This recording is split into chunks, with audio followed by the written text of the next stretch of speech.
اللہ الرحمن الرحیم۔ رسول اکرم صلی اللہ علیہ وسلم کی حدیث مبارک ہے، آپ نے ارشاد فرمایا لَيَأْتِيَنَّ عَلَىٰ أُمَّتِي كَمَا أَتَىٰ عَلَىٰ بَنِي اسرائیل حَذْوَ النَّعْلِ بِالنَّعْلِ۔ میری امت پر بعین ہی ہو بہو وہی حالات آئیں گے جو بنی اسرائیل پر آئے تھے۔ میری امت بنی اسرائیل کے نقش قدم پر چلے گی۔ حتیٰ ان کان منہم من اتی امہ علانیہ لَيَأْتِيَنَّ فِي أُمَّتِي مَن يَصْنَعُ ذَلِكَ۔ حتیٰ کہ اگر بنی اسرائیل میں سے کوئی شخص اپنی ماں سے بد کرداری کر چکا ہے تو میری امت میں ایسے فرد آئیں گے جو اپنی ماں سے منہ کالا کریں گے، الیاذ باللہ، اعاذنا اللہ من ذالک، ایسے لوگ آئیں گے۔ وَإِنَّ بَنِي إِسْرَائِيلَ تَفَرَّقَتْ عَلَىٰ سَنَتَيْنِ وَسَبْعِينَ مِلَّةً۔ میری امت میں بنی اسرائیل میں 72 فرقے تھے۔ وَإِنَّ بَنِي إِسْرَائِيلَ تَفَرَّقَتْ عَلَىٰ سَنَتَيْنِ وَسَبْعِينَ مِلَّةً۔ بنی اسرائیل میں 72 فرقے تھے۔ وَسَتَفْتَرِقُ أُمَّتِي عَلَىٰ 73 مِلَّةً، اور میری امت کے 73 فرقے بن جائیں گے۔ كُلُّهُمْ فِي النَّارِ إِلَّا مِلَّةً وَاحِدَةً۔ ان میں سے 72 جہنم میں جائیں گے، ایک جنت کے اندر جائے گا۔ قیل من ہی یا رسول اللہ، صحابہ کرام نے پوچھا یا رسول اللہ وہ جنت میں جانے والا فرقہ کون سا ہوگا؟ آپ نے ارشاد فرمایا ما انا علیہ و اصحابی، ما انا علیہ و اصحابی، ما انا علیہ نہیں فرمایا، ما انا علیہ و اصحابی، یعنی دین مجھ سے وہ لے جو میرے صحابہ کے ذریعے ان تک پہنچا ہو۔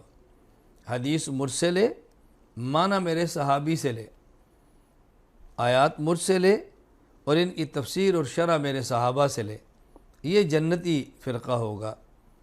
جس طرح دوسری حدیث پاک میں ہے کہ قرآن کریم کی آیت اتری یوم تبیض وجوہ و تسود وجوہ، قیامت کے دن بعض لوگوں کے چہرے سفید ہوں گے، بعضوں کے سیاہ ہوں گے۔ تو صحابہ کرام نے پوچھا یا رسول اللہ جن کے چہرے سفید ہوں گے وہ کون ہوں گے؟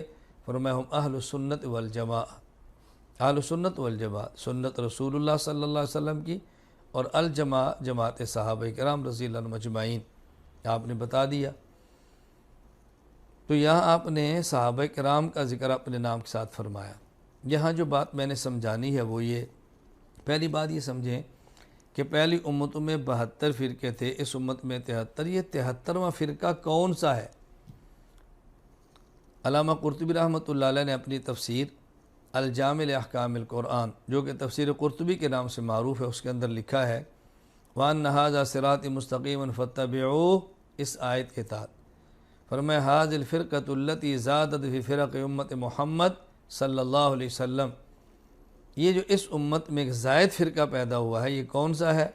قال بعض العارفین الذین هم یعادون العلماء ویبغضون الفقہاء، یہ وہ فرقہ ہے جو علماء سے عداوت رکھتا ہے اور فقہاء سے بغض رکھتا ہے۔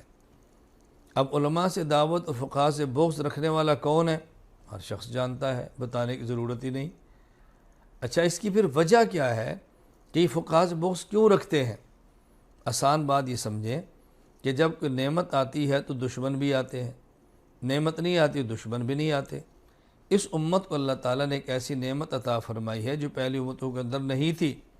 علامہ قرطبی رحمۃ اللہ علیہ اپنی تفسیر الجامع لاحکام القرآن میں وتفسیرا لکل شیء، اس کے تحت ارشاد فرماتے ہیں لم یکن عندہم اجتہاد قط انما خص بذلک امت محمد صلی اللہ علیہ وسلم، اجتہاد پہلی امتوں میں نہیں تھا، یہ اللہ تعالیٰ نے اس امت کو، امت محمد صلی اللہ علیہ وسلم کو عطا فرمایا ہے۔ تو جب یہ نعمت نہیں تھی اس کے دشمن بھی نہیں تھے، اجتہاد کی نعمت آئی ہے تو اس کے دشمن بھی ہیں۔ تو یہ بات سمجھیں کہ 73واں فرقہ وہ ہے جو اجتہاد کا دشمن، مجتہد کا دشمن، فقہاء کا دشمن اور علماء کا دشمن ہے۔ ایک بات یہ سمجھیں۔ دوسری بات، عام طور پہ لوگ پوچھتے ہیں کہ یہ جو 73 فرقے ہوں گے یہ مسلمانوں کے ہوں گے یا کافروں کے ہوں گے؟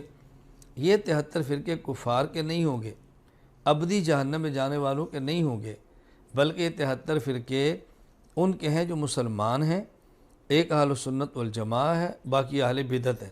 یعنی یہ اپنی گمراہی کی وجہ سے ابدی، دائمی اور ہمیشہ جہنم میں نہیں رہیں گے، بلکہ ان کی گمراہی ایسی ہوگی جو کفر کی حد تک نہیں بلکہ بدعت یہاں تک ہوگی تو کچھ عرصہ کے لیے جہنم میں جائیں گے، اپنے اس جرم کی سزا بھگتنے کے بعد اس جرم کا وبال، اس جرم کی سزا بھگتنے کے بعد یہ بالآخر جنت کے اندر جائیں گے۔ تو یہاں دو باتیں سمجھانی تھی۔ نمبر 1، اضافی 73واں فرقہ کون سا ہے؟ علماء، فقہا، مجتہدین، اجتہاد کا دشمن۔ نمبر 2، یہ 73 فرقے وہ نہیں ہوں گے جو اسلام اور کفر کی بنیاد پر ہیں، بلکہ یہ 73 فرقے اسلام اور بدعت کی بنیاد پر ہیں۔ ایک اہل سنت والجماعت اور باقی اہل بدعت۔ اللہ تعالی ہمیں علماء کا، فقہا کا، مجتہدین کا، اجتہاد کا محبت کرنے والا، قبول کرنے والا بنائے، اور اللہ تعالی ہمیں اہل سنت والجماعت ہی کے ساتھ رکھے، انہی کے ساتھ موت دے، انہی کے ساتھ قیامت کے اللہ تعالی ہمارا حشر فرمائے۔